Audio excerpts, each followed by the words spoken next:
Good afternoon, everyone. My name is Michelle Hercules. I am the president and founder of Hercules Innovative Technology Solutions and your host for this evening's Black Women in Cyber initiative. It is my pleasure to introduce our next guest speaker. In our last session, the question and answer, I was talking about how we're expanding the Black women in cyber into other realms of information security that help support cyber. And Chavaughn is a master, an up and coming leader in the health tech space. And it is a pleasure to have her here just to share her background, to share some knowledge related to how she was able to pivot into the health tech space, and just to enlighten all of you users on maybe this area. So without further ado, Chavaughn, welcome. I thank you so much for taking the time to meet with us. And if you wouldn't mind, just give us an introduction and some background, please.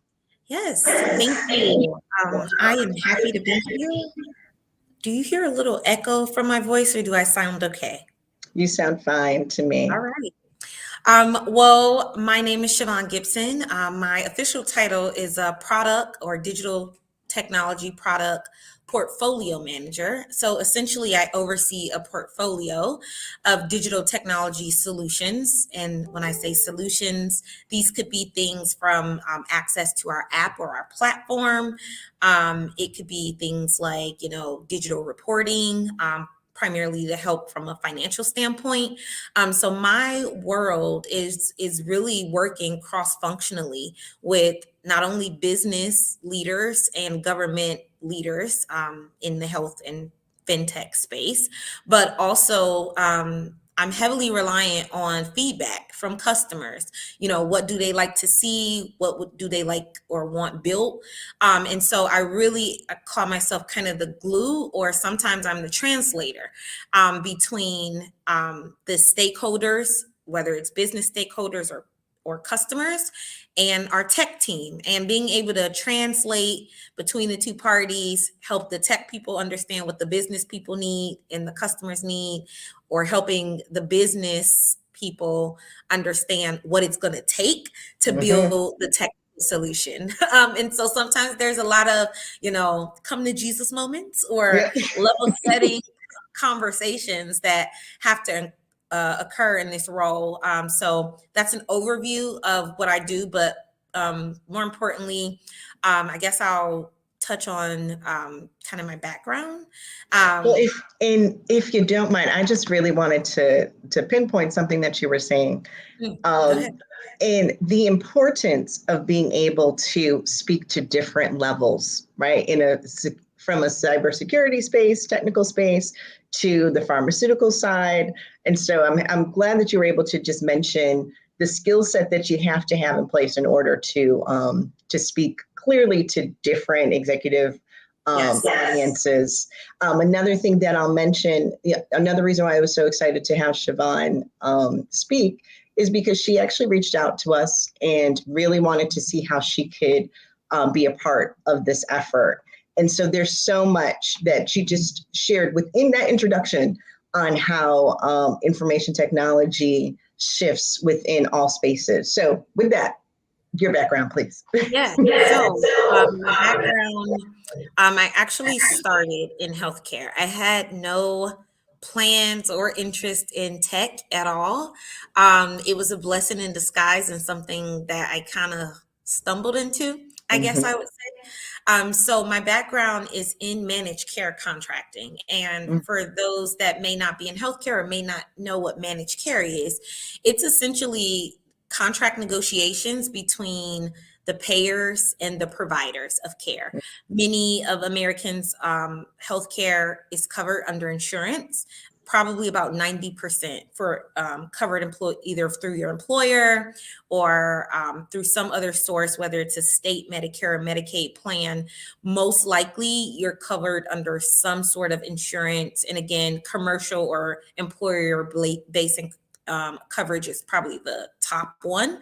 But most Americans don't pay little or nothing out of pocket for their health care costs, and about 90% is covered by insurance plans. So my old role was negotiating complex contracts between the payers and the providers on behalf of the patients, so that when you walk into a doctor's office or when you walk into a pharmacy, you can supply your card and the majority of your cost is covered except for whatever you may have to pay in a deductible or an out-of-pocket max or a copay.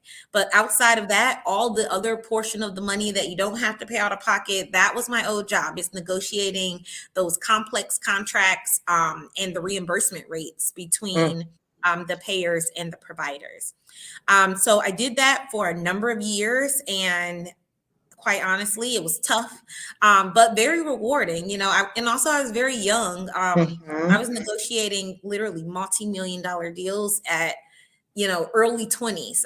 And so it was very great exposure and very great experience to negotiate such, big contracts that dealt with lives. And oh no, one second. No, it's okay. Take your time. So when you, what I'll say is, I know prior to working in workforce development, I worked in a role for a Big Four. And I remember having to do audits for a healthcare sector. So for one of the leading insurance companies. And so I was going to say, I appreciate everything that you're doing in your space, because I could just remember going through different insurance claims or trying to identify the different medical like terms, and then the different steps within like your computer system, and then incorporating that with HIPAA. And so everything that Chavaughn mentioned is an element that still kind of transitions into like if you're doing cybersecurity compliance, where you have to do tests and looking at different line items in order to ensure that billing transactions are done accurately, or that contracts don't have any fraudulent accounts or ghost accounts. Everything that you mentioned that you were doing from a healthcare standpoint still kind of flows into cyber to a certain degree, even on the Yes. security operations too, to safeguard that information. Absolutely. So within the work that I And was I'm sorry, doing, Chavaughn, obviously, oh, go ahead. are you're all plugged up and all set? Everything's Yes, okay? all plugged up. I actually thought my laptop was dying, but it was just that I hadn't touched it, so it was going dark. But I'm Gotcha. fine.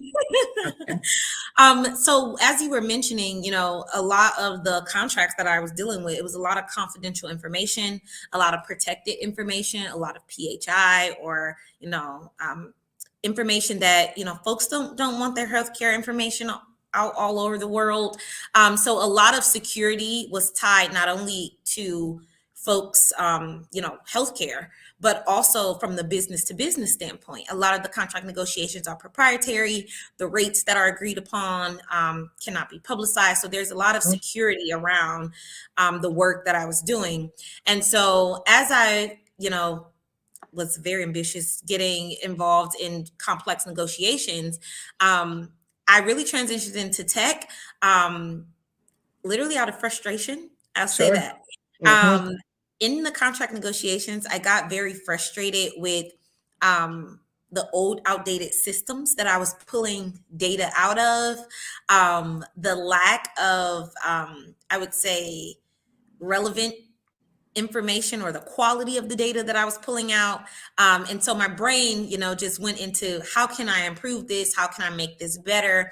I don't want to feel like I'm going to a negotiation, you know, a knife to a gunfight. Like that's how I felt Mm-hmm. Mm-hmm. when I had, Mm-hmm. you know, when I didn't have the data I needed, or when the systems weren't adequate, maybe there were fields that were missing, all those things, right? Like I needed more.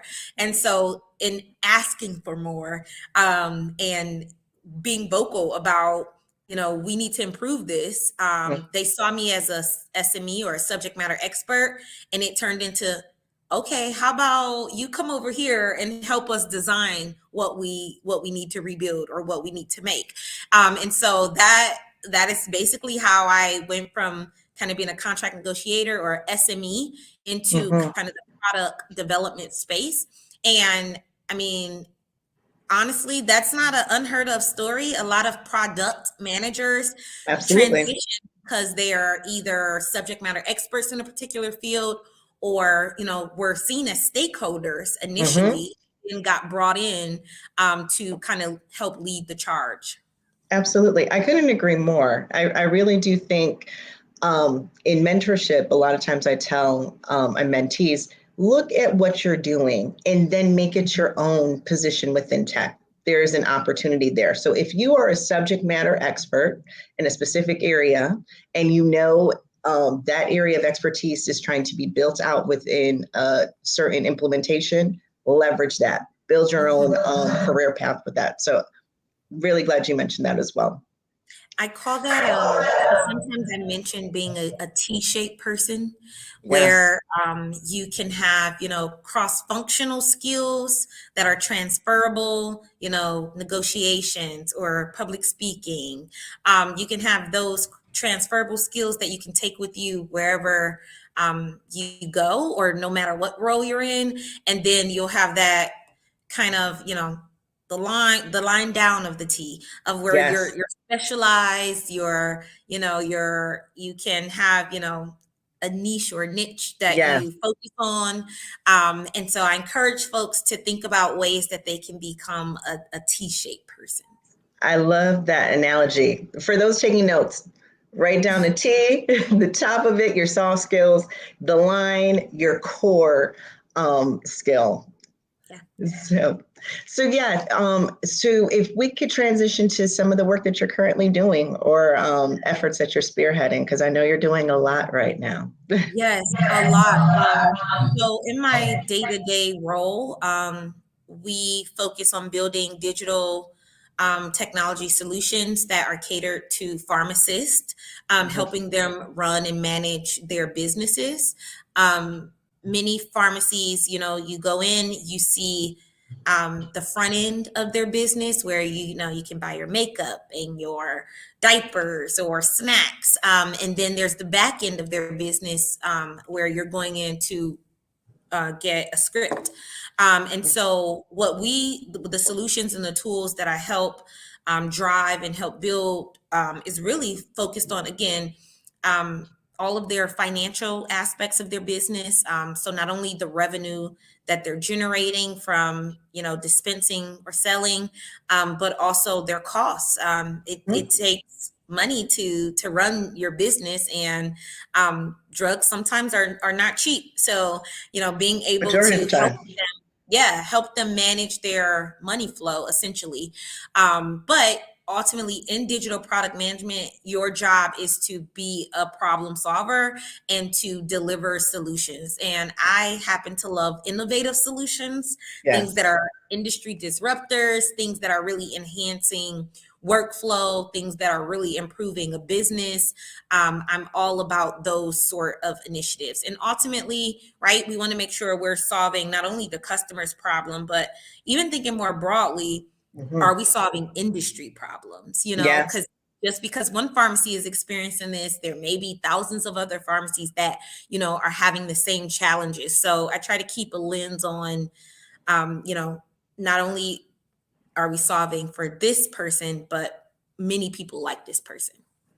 And I love what you mentioned there, to always look at the bigger picture and to always try to be as innovative and creative in your approach as you can. That's awesome. So, and I also know, and I always try to get the accolades out of the way first. So if you wouldn't mind just going through some of your accolades that you've done within this space. Whoa.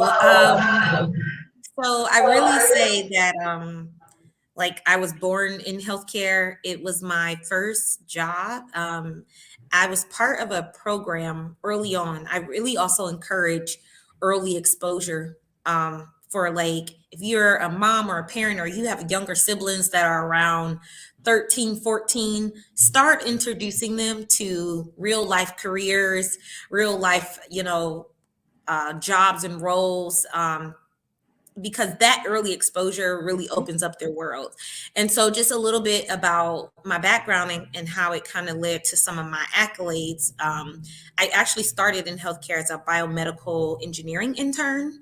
Nice. Talk about full circle. But so I was in biomedical engineering as an intern, and I had a job where it was part of a program where it was really awesome. I mean, you worked full time during the summer and part time during the school year, and it was a multi-year program. So I did it throughout my entire time in high school, and I graduated a year early, so cut the program short, but I was out of my mom's house a bit early, so I was happy about that. Excellent. But that program, being selected for that sort of program, I think helped me look at healthcare in a whole different perspective, right? Most people think of healthcare, they just think of a nurse or a doctor or something clinical, but healthcare has a whole it's a business at the end of the day, right? So it still has marketing, finance, all the business things. Healthcare still has. And, biomedical engineering, right? Like tapping into the different aspects of science, not just, physical science, but all the other aspects of science. And so having exposure to biomedical engineering, but the crux of engineering, right? It's ingenuity, it's creativity, it's problem solving processes. And that really just it got me to look at healthcare very differently. And so when I went to college, instead of being a nursing major, I switched to healthcare business administration. Very good. And that was kind of the start to healthcare. I've worked on a lot of boards, doing board work within the healthcare field. So some of the awards I've won have really been through my work for the industry. The American College of Healthcare Executives, I got their Future Healthcare Executive of the Year award. I've won, I live in Columbus, Ohio, future CEO in Columbus CEO magazine, recognized for the work that I've done in the digital technology space for a nonprofit that I started. So I've won awards at my day job. Last year, I think I got Teammate of the Year, just being, working cross-functional across multiple IT teams to deliver big projects. So and let's not forget being ranked top 20 under 30. Yeah, forgot being about that awarded one. for that. So the reason why I want to bring that up is, one, to congratulate you on all of the accolades that you've done, because it is important for us to be able to hear directly from you as well, to hear your background, but then to also to give you your flowers while we can, But so you had mentioned being a byproduct of of STEM or from having an internship. A lot of questions that we get are, how can we leverage like STEM programs or internships or transferable skill sets, or how to put that on a resume so it could be more broad than just like one specific industry. Is there any insight that you could provide in that realm? Yeah, so the first thing I wanted to touch on was even the fact that you asked me about accolades. I think sometimes, and I'll talk about this since our audience is Black women, right? That is sometimes the most uncomfortable thing. It is, absolutely. I have written out things that I've accomplished because that's part of a standard bio in this realm, but I don't normally reflect back on it. I don't normally think about it.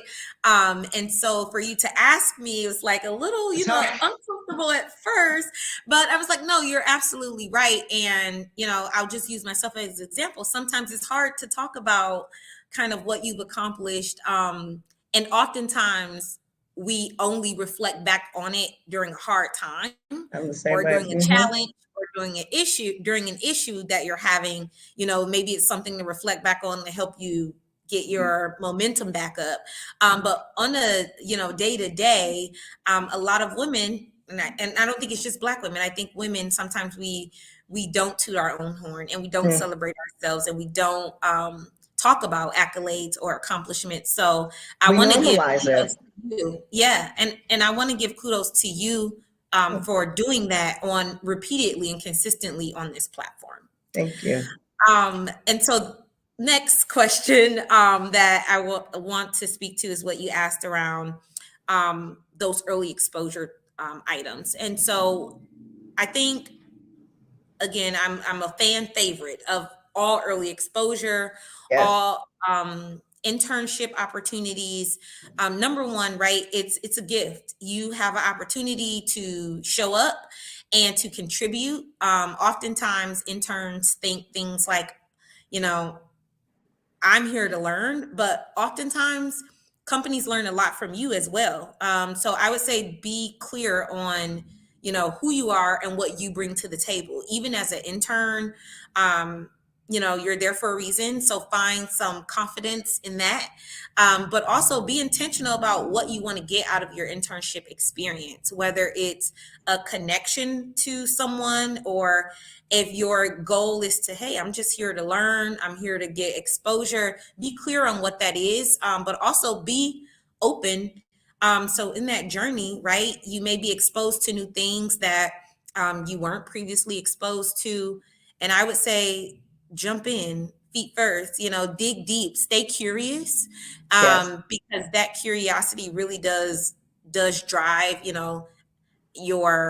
what you could potentially get into. And sometimes that's a good thing, right? I don't believe curiosity. Absolutely. Absolutely. Yeah, I think you have to continue to be curious. Even once you reach the highest level of success, you have to constantly be curious about what's next. Yeah. And I would say a lot of internships opportunities, they do tell you explicitly kind of what you'll get out of that experience, but make it your own. I think one of the first things I learned about this field is that almost no two people got to their places in the same way or the This same is route true. or the same path. So really be open to making it your journey, your career, your path. Know where your interests lie, where your gifts or strengths lie, right? No one's perfect. So we all have things that we still need to work on or some areas of opportunities. But I would just encourage people to play on their curiosity, play on their strengths, leverage the things that excite you, that you think are awesome and can't nobody tell you any different. Those That's are the right. things that you should follow. Absolutely, absolutely. So we also like to talk about different opportunities. And so I know you have a plethora of opportunities that are coming out of your company that you work for, as well as the nonprofit that you support. So, Yeah. or that you're actually the CEO of or a founder Yes. of. So if we could pivot into that, that'd be great. Yeah. So I would say healthcare tech or just tech in general is a plethora of opportunity. Again, there's so many different roles. I love this platform that it is exposing you all to not only just cyber, but also other aspects of tech, because it is very broad. On my team, I have developers, I have designers, I have, scrum masters, there's so many different roles within tech. That you can explore and see kind of where you best fit. But there's so many opportunities in tech for sure. Again, a lot of companies, either you can do something that's very broad, or if you have an interest, right? My interest was healthcare, and more specifically, I had to dig a little deeper. Healthcare is pretty broad. So what aspects of healthcare do I like the most? And for me, it was the business side, and really be open to asking yourself those kind of deeper dive questions. And those will help you identify where your true opportunities lie. Sometimes it's overwhelming to know how many opportunities are out there. But until you do the work to really identify kind of what you're interested in, you might get overwhelmed because there's so many out there. But if you can just tap into like where my interests lie, what is most important to me, then that will help you kind of narrow it down to the opportunities that are for you. But yes, there are a ton of opportunities in tech in general. Healthcare tech, I see as a booming industry. Honestly, if you're interested in healthcare, you will never be out of a job, right? I think healthcare, finance, and technology are top 3 industries that aren't going anywhere, and they're here to stay. And so, right, the sweet spot that I've happened to find is that I'm in a space where I'm in all 3 at the same time. I'm in healthcare, I'm in finance, and I'm also in tech. So, those are creative ways to kind of just go back to being like that T-shaped person. Yeah, so that's, I guess, my thing there is like there's a ton of opportunity in my nonprofit specifically. That one I'll talk to. So I would say go out there. Indeed, there's some awesome job sites that are out there for like agile. There's so many tech research or tech firms or headhunters that are looking for you all. I love this target audience because I just want to remind you, you're hot stuff, you're hot commodity. And there's always space. But also, if you don't want to work in like a big company, there's consulting companies, there's smaller tech companies. Some of them are startups. So if you are, you have an appetite for risk, maybe you don't want to work for a large company in the IT department, but maybe you feel like you would flourish more in a, smaller environment with a smaller company or with a consultant company or startup. So I think just be open and really just dig deep. In terms of opportunities, through my nonprofit, it's called The Daughter's Den, and it tailors to Black women and girls. We started in the midst of the pandemic, right? Who starts a business in the pandemic? Me. So, during the pandemic, yeah, during the pandemic, we were all not sick and shut in, but we were all shut in. Some of us were sick, some of us were not, but we were all shut in. And so, as you all know, right, we started to get fatigued with like not being able to see people, not being able to touch people. And um, when you exacerbate all that was going on during COVID, plus the fact that we're Black, plus the fact that we're women, right? And many of the women were also being teachers in the home because their kids were now doing schoolwork from home. And so if you think about that, right, like it was a lot of stress, but it was also a lot of drain and strain. But this is compiled on top of all the other challenges that Black women are dealing with, all the other stress that Black women are dealing with in corporate spaces, or even just for more importantly, family things. And so the nonprofit I started really focuses on intergenerational healing and trauma recovery. And so in the midst of that, right, I think our first virtual event was a panel discussion of Black women that were all subject matter experts. One focused on mental health, one focused on physical health. They all just had a wide range of topics that really hit home for Black women and really touched on why aren't we seeking therapy? For those of us that are seeking therapy, what is the experience like? Preferences of therapists, right?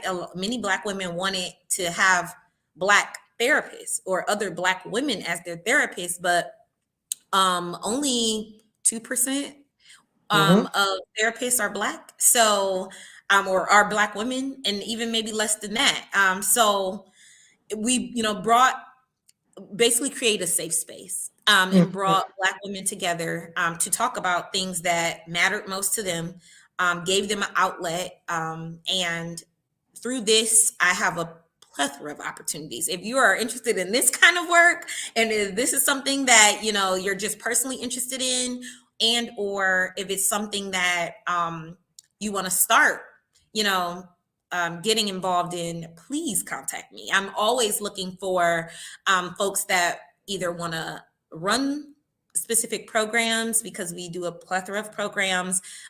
Many of them are virtual. So if anyone has a question on, do I have to be physically somewhere? Nope, you do not. I embrace, being able to tap into folks in different regions, but we do things like have therapists, Black women therapists come in and talk about hot topics.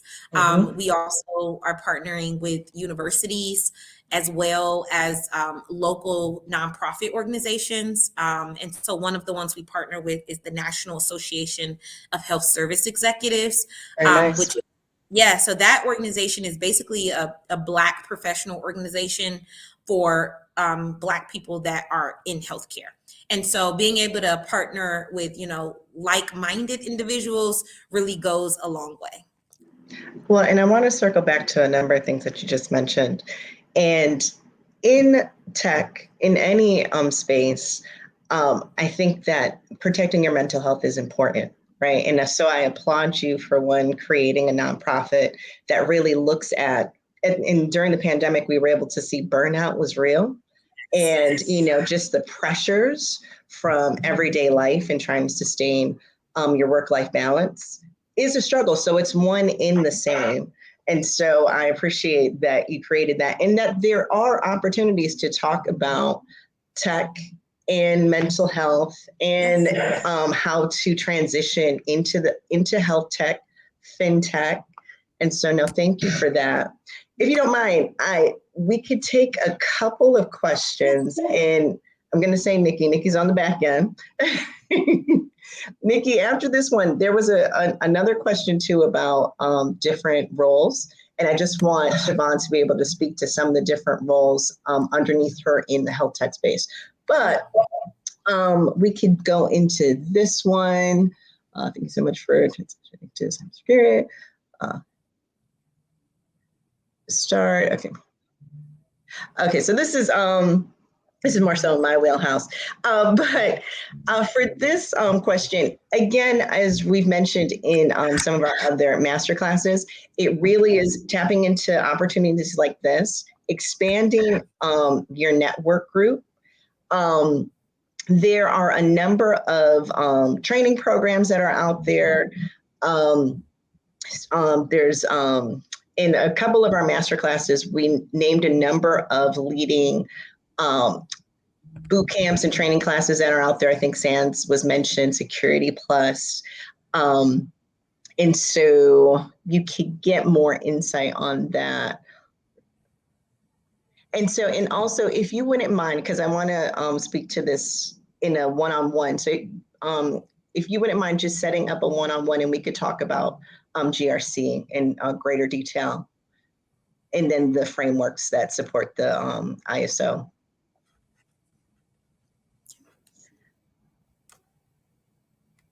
There we go. So Chavaughn, if you wouldn't mind talking about some of the roles that you have underneath you, and then I could also cybersecurity and how it works in conjunction. Yeah, so in the tech space that I am a part of, so I guess I'll call it product world or product portfolio world. I work with individuals that are UX, UI designers or user experience designers. And basically what they do is take any ideas or requirements that are needed and they build out these awesome visuals. Sometimes it's like a mock-up, or sometimes it's a clickable prototype, essentially, right? That an end user can kind of walk through a flow of what this new page or what this new platform would look like. So I absolutely by far love my designers. They have to be knowledgeable of like what is doable, right? Because let me tell you, business stakeholders and customers will ask for the stars and the moon. They will ask for things that are not practical from a technology standpoint or from a design standpoint. And so, you know, the designers, the UI UX designers are folks that really are responsible for that piece, making sure that what we're asking for technologically is fitting within like a color scheme, a design palette. So for all the creative folks who love that sort of thing, that is what I would recommend for you. We also have software engineers on our team, and our software engineers not only are doing like development work, but some of them are also responsible for testing. And so we have like cross-functional software engineers that do a lot of different things. Some software engineers are what you would hear as like a front end, and they're working on things that you would see like on a web screen. And then some are back end, and those are the ones that are really working with like, I would say the databases, my data tables, the infrastructure of building it in certain environments. So common terms I've heard is like a front end person, a back end person, or the term full stack, which is essentially a person who can do both. So beyond my software engineers, I also work with the Scrum Master. And so the environment I work in, there's kind of two, I would say, main schools of thought.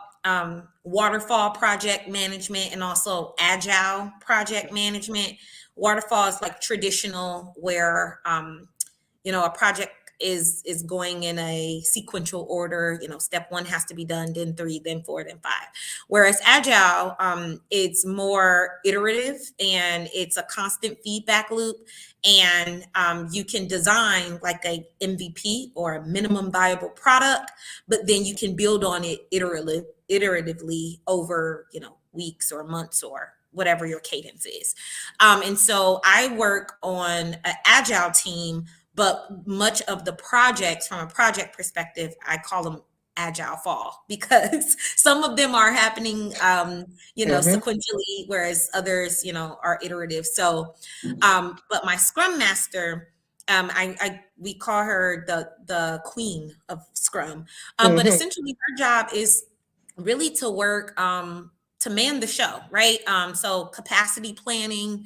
If I have a lot of things that need to get built, but I only have, you know, 2 software engineers at the time that can build it, you know, she's working with not only their schedules, but also the work that is being assigned to them, or the task or the deliverables that are being assigned to them. How can we manage, their capacity with what we have in our, I guess I'll call it a backlog. And backlog is really, me and my product peers, we build a list of like all these things that we want built. And then, so that's just what I consider the backlog. And the Scrum Master is helping us take those things off of the shelf and put them into, now it's time to work on it. We've designed it. Now it's time to get built.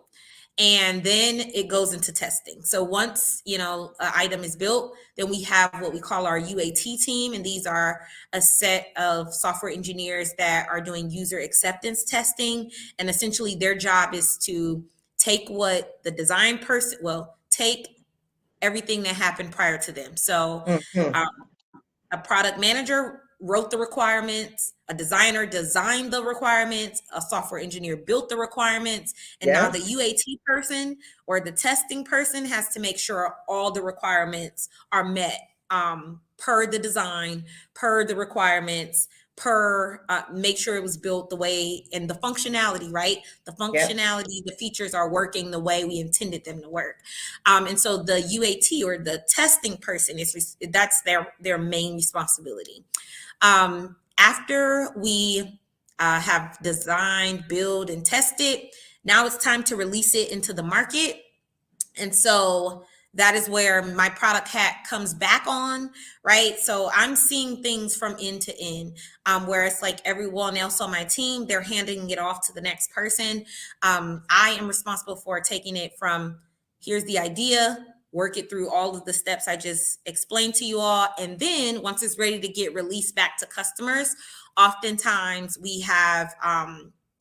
we do more, I guess, discovery, right? Sometimes you want to pilot it. Sometimes you may say, okay, I don't want to fully launch this to all of my target market, but maybe I want to launch it to a subset. So we go through different type of releases. So it could be an alpha release where we're just releasing it to like an internal customer base. It could be a beta release where we're releasing it to like a small subset of our broader group, or what we call full release, which is we bypass the first two and we just say, okay, this is good enough to just go out to everyone now. And so with that, right, like they're in the post hat when we do release, I'm working with our marketing team, our sales team, making sure they're educated on the product, making sure that they can sell it to people that want to buy it and want to use it.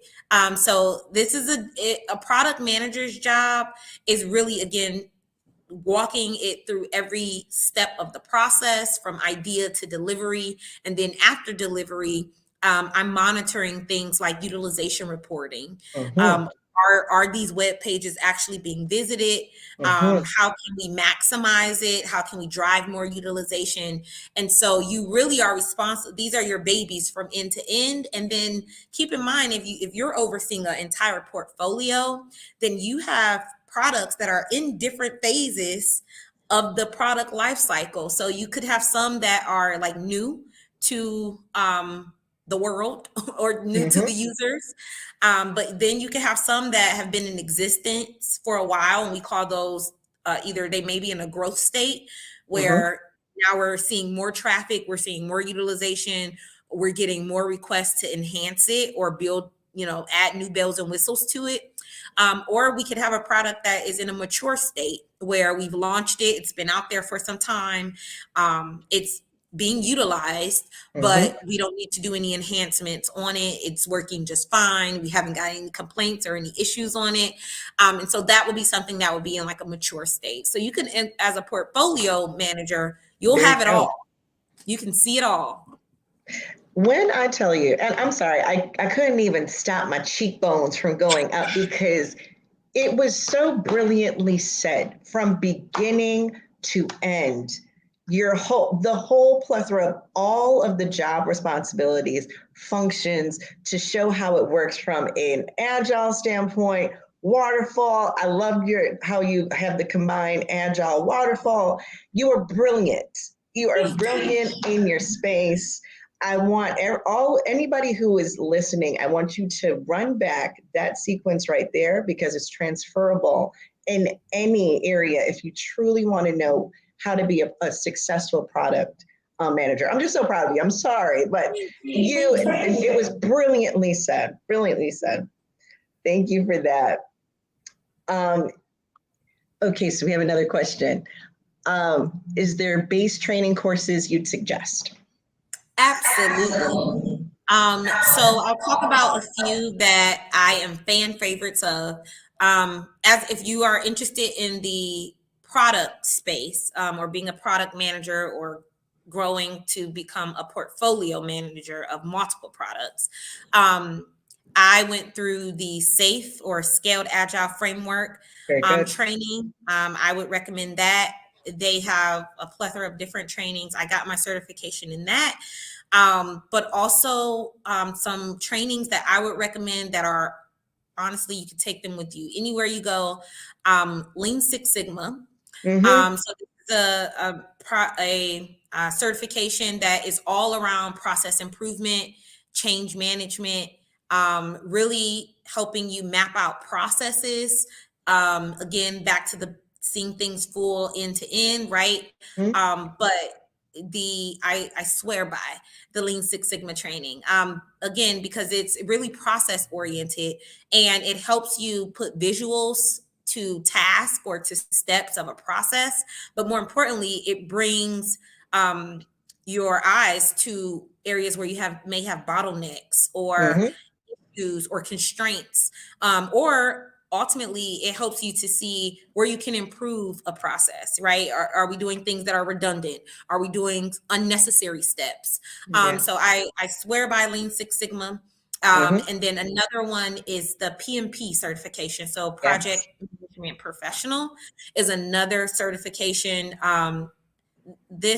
Last year, they updated the test and the book of knowledge. The PMBOK guide was updated, and essentially a lot of folks in the industry were a little, like, I guess, concerned about the fact that they were changing the test because they hadn't changed it in so many years. But this just speaks to growth in tech, and more importantly, right, in the new test, it's 50-50. It's 50% waterfall or traditional sequential projects, or if you think of a project like building a house. But then the other 50% is agile. Now, they put 50% of the test is now agile. How do you manage an agile project? And so while it's still a project, there is still some, differences. So I was actually thrilled when they changed the test because it was more reflective of my real day-to-day job. And I think it's also more reflective of where project management is going and where tech is going. So those are the certifications and trainings I would recommend. Absolutely. And as always, we will send a listing of everything that Chavaughn has mentioned in a follow-up email. Okay, so what roles incorporate research in operations? So we could, right, if you wouldn't mind just giving some examples. Yeah, this is a great question. And the reason I think that this is so great is because everything I do is research.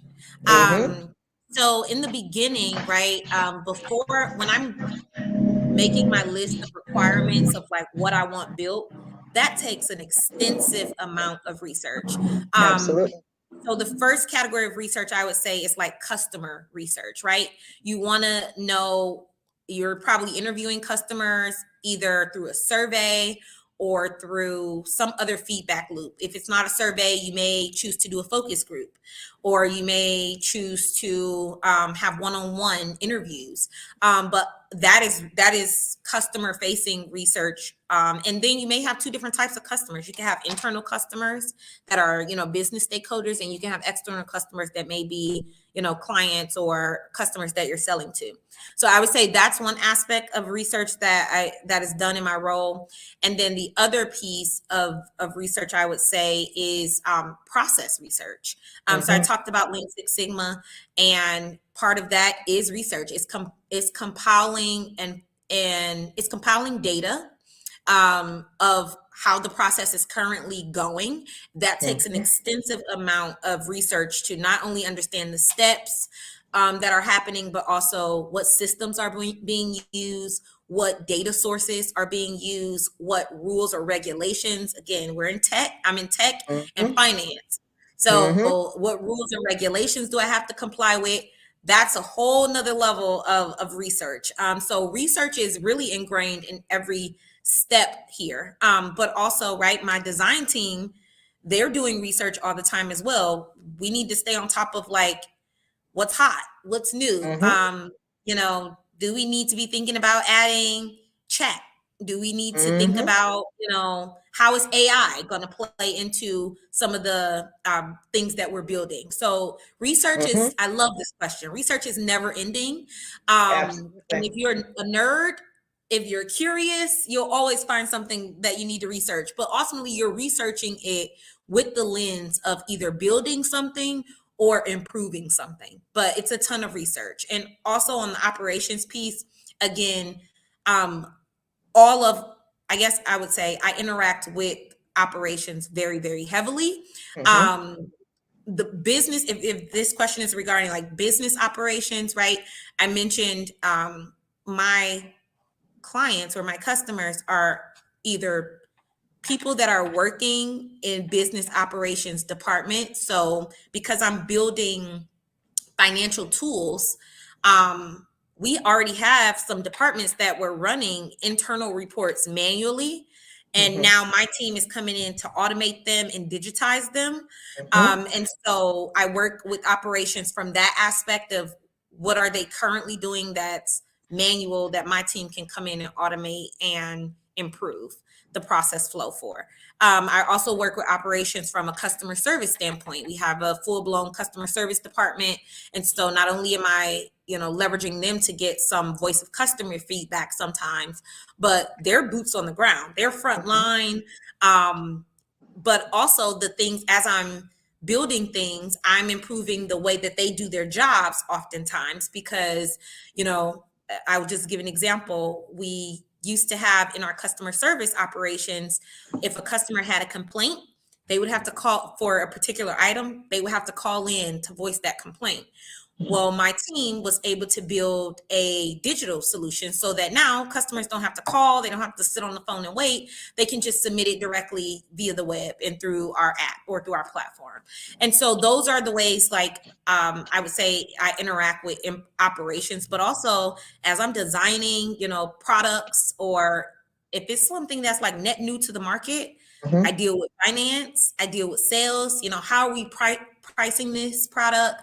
How are we positioning it in the market? How are we selling it in the market? So this is definitely a role where it is very operational and you're working cross-functionally across all operations teams. And if we expand on that, because you talked about UX, you talked about AI. A lot of times we get a lot of questions pertaining to AI because there's not a clear understanding of AI and machine learning. So if you wouldn't mind, like, providing an example of how you've incorporated AI and machine learning. Yeah, so I would say AI really excites me for sure. And again, I think it excites me because it's still new. And it still has a lot of opportunity and a lot of growth, and I foresee it being used more and more. It's like it's not only is it a trending topic, but it's actually being implemented in a lot of spaces.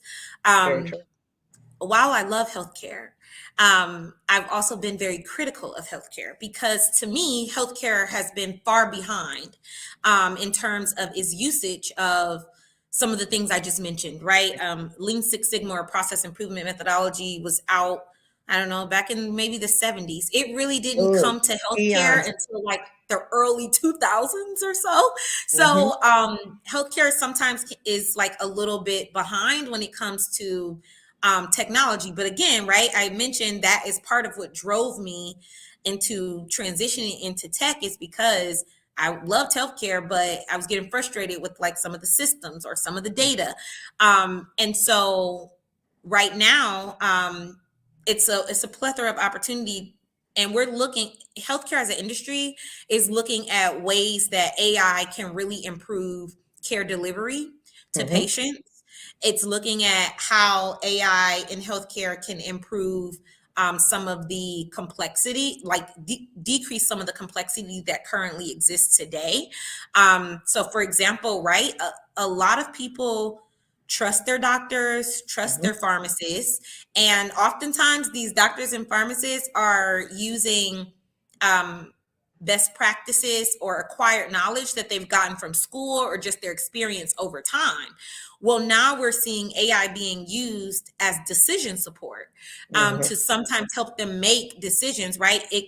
Artificial intelligence can come into play when it comes to, hey, I can see across not only just your experience, doctor or pharmacist, but I can Mm-hmm. see across all of your peers this same data or how they've Data prescribed or analytics. what they've recommended. And so here's what, use AI to suggest, maybe when you have this type of patient, here is what's most likely used. So it's the data driven pieces that I really see AI coming into place. Um, and the company I work for has a whole division that is basically dedicated to, I would say, innovative technology. And their things can range from leveraging like Jiffy AI as an example, where it's, you can build in rules, you can build in tasks, but also in things that are kind of, more advanced that I just talked about, like full blown bot essentially doing Mm-hmm. the task that a human was doing. So there's so much in the AI space, especially in healthcare, and that is a growing portion. And if you're interested in that, I would say get in there now. Absolutely, absolutely. So definitely, I really did want to circle back to what you mentioned on in the AI space and UX. And I keep harping on UX because these are transitional skills that you may be doing already. Like if you've created a website, if you've created a presentation deck and you know how panels are supposed to show, these are things that you could actually transition into UX and AI. Nikki, this is probably going to be the last question that we could take since we're running short on time.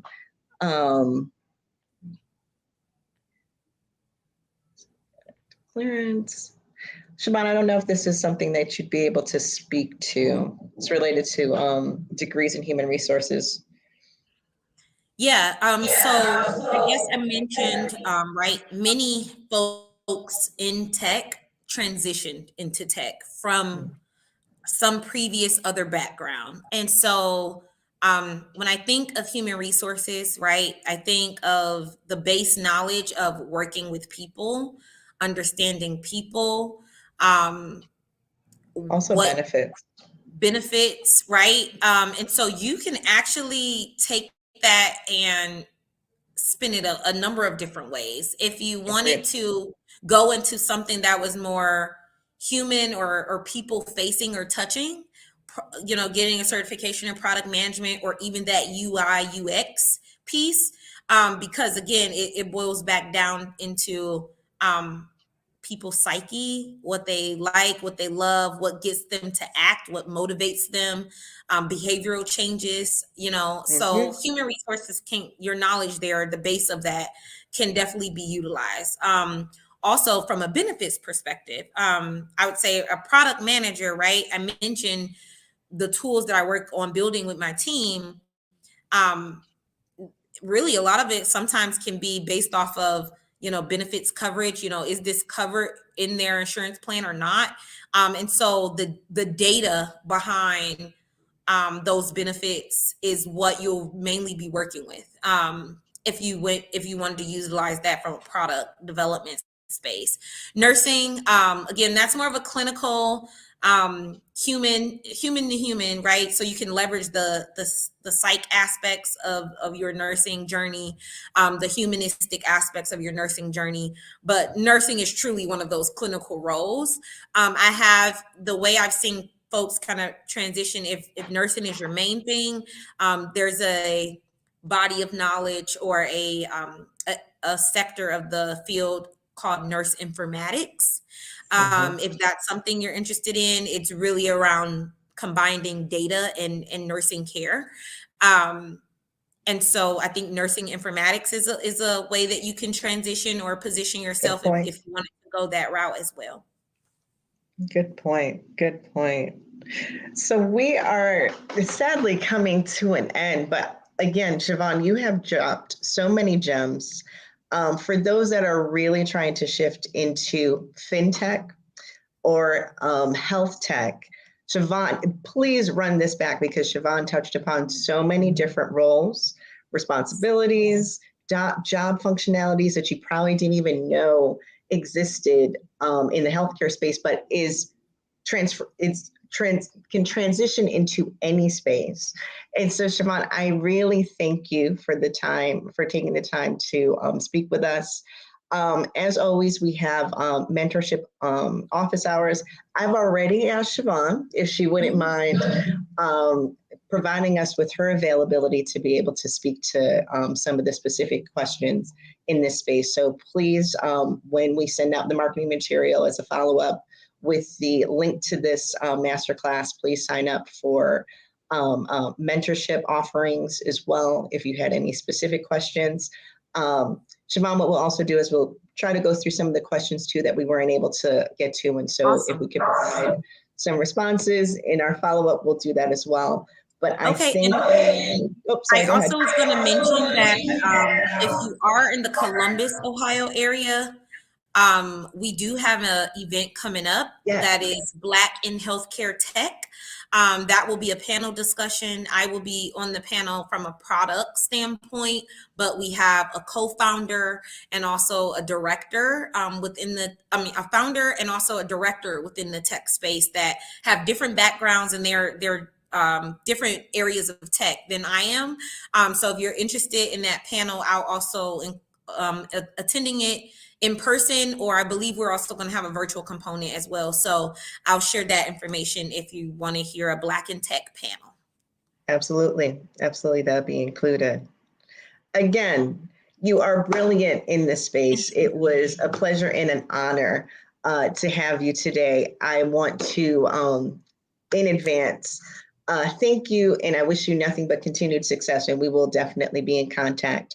But yes, if anyone else wants additional information, please sign up for a mentorship opportunity to still continue to talk to Chavaughn. But thank you so much. I just want to thank you, and please keep doing what you're doing. Your platform is amazing, and I really hope more people, not just Black people, women, Black women, more people take advantage of what it is you're doing here, and the offering of just knowledge, expertise, exposure to another side of the world that they maybe didn't think of. So thank you and your team for the work that you're doing. This is truly phenomenal.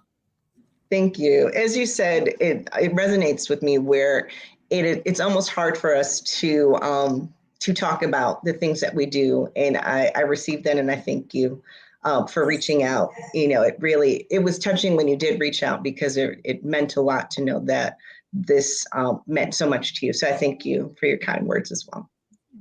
Thanks, everyone. And we will see you next masterclass. Yes. Bye.